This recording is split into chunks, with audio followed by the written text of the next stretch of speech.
Taste the Daily. Vellore மாவட்டம் குடியாத்தம் அருகே சிறுத்தை தாக்கி கன்றுக்குட்டி பலியான சம்பவத்தால் சுற்றுவட்டார கிராம மக்கள் அச்சமடைந்துள்ளனர். காந்தி கணவாய் கிராமத்தைச் சேர்ந்த மகேந்திரன் தனது ஆடு மாடுகளை வீட்டின் அருகே உள்ள வனப்பகுதியில் மேய்ச்சலுக்கு விட்டிருந்த நிலையில் சிறுத்தை ஒன்று ஒரு கன்றுக்குட்டியை தாக்கி இழுத்து சென்றுள்ளது. அதை பார்த்த மகேந்திரன் கூச்சலிட்டதால் கன்றுக்குட்டியை விட்டுவிட்டு சிறுத்தை ஓடியுள்ளது. சில நாட்களுக்கு முன் துருவம் கிராமத்தில் சிறுத்தை தாக்கி இளம்பெண் உயிரிழந்த சம்பவத்தை தொடர்ந்து மீண்டும் சிறுத்தை நடமாட்டத்தால் அச்சமடைந்துள்ள சுற்றுவட்டார கிராமத்தினர் சிறுத்தையை பிடிக்க வேண்டும் என்று கோரிக்கையை விடுத்துள்ளனர். காஞ்சிபுரம் மாவட்டம் ஸ்ரீபெரும்புதூர் அருகே பெங்களூரு சென்னை தேசிய நெடுஞ்சாலையில் ஏற்பட்ட போக்குவரத்து நெரிசலால் வாகன ஓட்டிகள் அவதியடைந்தனர்.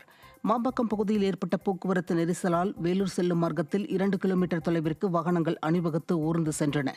சேதமடைந்த சாலையை ஸ்டாலின் அரசு சீரமைக்காததால் வார விடுமுறை மற்றும் விடுமுறை நாட்களில் போக்குவரத்து நெரிசல் ஏற்படுவதாக வாகன ஓட்டிகள் குற்றம் சாட்டினர். தென்காசி மாவட்டம் மேலகரம் பேரூராட்சியில் சுடுகாட்டிலும் நீர்வழித்தடத்திலும் குப்பை கழிவுகள் குவிந்துள்ளதால் சுகாதார சீர்கேடு ஏற்பட்டுள்ளது. மேலகரம் பேரூராட்சியில் குப்பை கிடங்குக்கு அருகில் உள்ள சுடுகாடும் குப்பைகள் கொட்டப்படும் இடமாக மாறியுள்ளது. இதனால் கடந்த 3 ஆண்டுகளாக இறுதி சடங்கை கூட நிம்மதியாக செய்ய முடியாமல் மக்கள் தவித்து வருகின்றனர். இதேபோன்று நீர்வழித்தடங்களிலும் குப்பை கழிவுகள் கொட்டப்படுவதால் பல ஏக்கர் விவசாய நிலங்கள் பாதிக்கப்படும் அபாயம் உள்ளது.